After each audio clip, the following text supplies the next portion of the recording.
JavaScript একটি versatile programming language. Browser, server, even রোবটেও এর ব্যবহার দেখা যায়।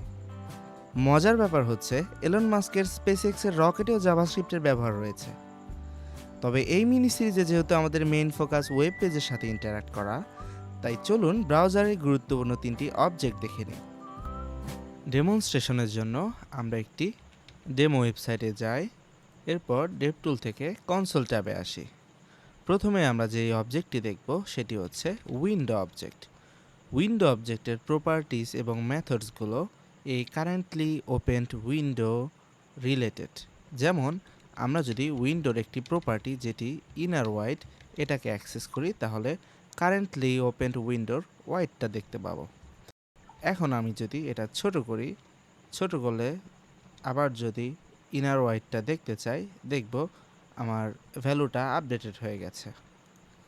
এরকম উইন্ডোতে আরও অন্যান্য অনেক গুরুত্বপূর্ণ প্রপার্টি রয়েছে, যেমন উইন্ডো ডট লোকেশনের মাধ্যমে আমরা কারেন্ট যে ওয়েবসাইটটি ভিজিট করেছি এই ওয়েবসাইটের বেশ কিছু তথ্য পেয়ে যাব, যেমন হোস্ট, প্রোটোকল বা যদি কোনো নির্দিষ্ট পোর্টে রান থাকে সেই পোর্ট, এই তথ্যগুলো পেয়ে যাব।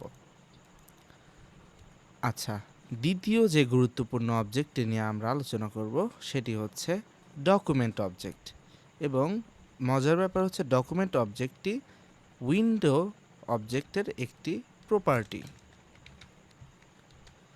আর উইন্ডো অবজেক্টে গ্লোবাল সব ভ্যারিয়েবল স্টোরড থাকে, তাই উইন্ডো ডট এর মাধ্যমে আমরা যে প্রপার্টি বা মেথডগুলো অ্যাক্সেস করব সেটি আমরা উইন্ডো ডট ছাড়াও শুধু নাম লিখে অ্যাক্সেস করতে পারি। যেমনটা শুধু ডকুমেন্ট লিখলেও আমরা ডকুমেন্ট অবজেক্টটি পেয়ে যাচ্ছি।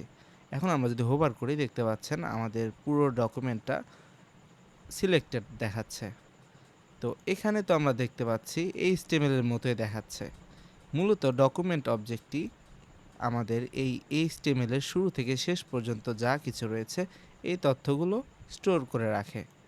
আমরা যদি অবজেক্টটিকে আরও ভালোভাবে দেখতে চাই, তাহলে কনসোল ডট ডার্ক করলে ব্যাপারটা দেখতে পাবো। এখানে আমরা ডকুমেন্টের ভিতর অনেক গুরুত্বপূর্ণ প্রপার্টিস এবং মেথড দেখতে পাচ্ছি, যেগুলো নিয়ে আমরা পরবর্তী ভিডিওগুলোতে ইন ডেপথ আলোচনা করব। তো চলুন আমরা ডকুমেন্ট ডট টাইটেল একটি প্রপার্টি। টাইটেল হচ্ছে এই যে ট্যাবের টাইটেলটি, আমরা এখানে গেট করতে পারছি, চাইলে আমরা সেটও করতে পারবো। যেমন আমি যদি এখন লিখি হ্যালো, তাহলে আমরা দেখতে পাবো এখানে ট্যাবের টাইটেলটি আপডেট হয়ে গেছে। তৃতীয় গুরুত্বপূর্ণ যেই অবজেক্টটি নিয়ে আমরা আলোচনা করব সেটি হচ্ছে ন্যাভিগেটর অবজেক্ট। ন্যাভিগেটর অবজেক্টটি মূলত ব্রাউজার এবং ওএস লেভেলের তথ্য দিয়ে থাকে। যেমন আমরা ন্যাভিগেটরের মাধ্যমে জানতে পারবো যে আমাদের ডিভাইসটিতে ইন্টারনেট কানেকশন রয়েছে কিনা। আমরা যদি ন্যাভিগেটর ডট অনলাইন লিখি, তাহলে এখানে ট্রু দেখতে পাচ্ছি, কিন্তু আমি যদি এখানে আমার ইন্টারনেট অ্যাক্সেসটি অফ করে দেই এবং আবারও চেষ্টা করি, আমরা দেখতে পাচ্ছি এখানে ফলস দেখাচ্ছে। এছাড়াও আমরা ডিভাইসের ক্যামেরা, মাইক্রোফোন বা ব্যাটারি লেভেলের অ্যাক্সেস সহ জিপিএস কোঅর্ডিনেটসের মতো অন্যান্য ডিভাইস স্পেসিফিক ডেটা পেতে পারি। তো এই ছিল আমাদের 3টি গুরুত্বপূর্ণ অবজেক্ট। উইন্ডো, যেটি আমাদের কারেন্টলি ওপেনড উইন্ডোর তথ্যগুলো দিয়ে থাকে, যেমন browser bar, scroll bar, tab bar, document. আর ডকুমেন্ট অবজেক্টটি আমাদের HTML এর তথ্যগুলো দিয়ে থাকে।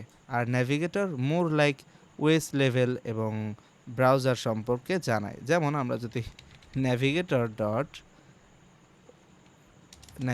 ডট প্ল্যাটফর্ম দেখি, তাহলে আমরা দেখতে পাবো যে আমার অপারেটিং সিস্টেমটি লিনাক্সে রান হচ্ছে। তো এই ছিল আজকের ভিডিও।